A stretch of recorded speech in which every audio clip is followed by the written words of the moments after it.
Hi, I'm Emily with Carolina Pelvic Health Center. Thanks for joining us today.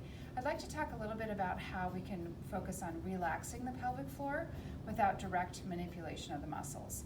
So we're going to do this with breathing and certain movements of the pelvis. If you'd like to learn more about diaphragmatic breathing, we have plenty of videos online and on our YouTube, so check that out. But we're going to use the diaphragmatic breathing in certain positions to relax the pelvic floor.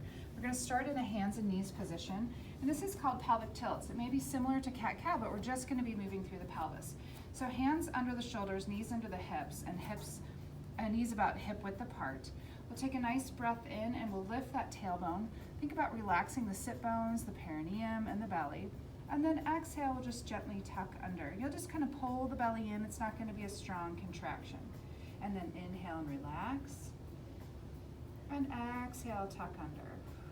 We want to learn how to use and move from the low back and the sacrum versus using the whole spine.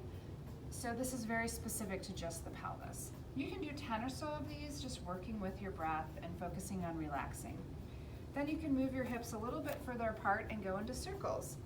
This brings circulation to the hip joint, the low back, and the pelvis, bringing synovial fluid to the joint for bathing the joint in nutrition and taking away any waste products that can contribute to chemical irritation or pain and stiffness.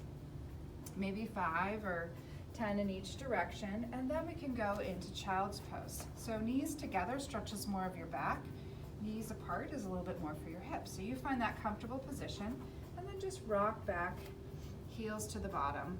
If that's hard on your knees, you can grab a pillow and put it between your heels and your bum and come down all the way to child's pose. When you're in this position, it's hard to breathe into your belly, so try to breathe out into your ribs. So you take a few breaths there, inhale and exhale, and focus on relaxing the sit bones in the pelvic floor and the tailbone. You can take it side to side for a little opening of the side body in either direction. And finally, we can do a nice relaxation for the pelvic floor, lying down with your legs elevated. You can put them on a chair, a couch, a ball, the wall. And when you're up in this position, make sure your tailbone is down and your back is supported. You can rest your hands on your belly. A nice breath in and out, in through the nose. Visualize the pelvic floor releasing, and exhale through your mouth. Everything returns to rest. Try these daily for a few minutes and see if you can help your pelvic floor relax. Take care.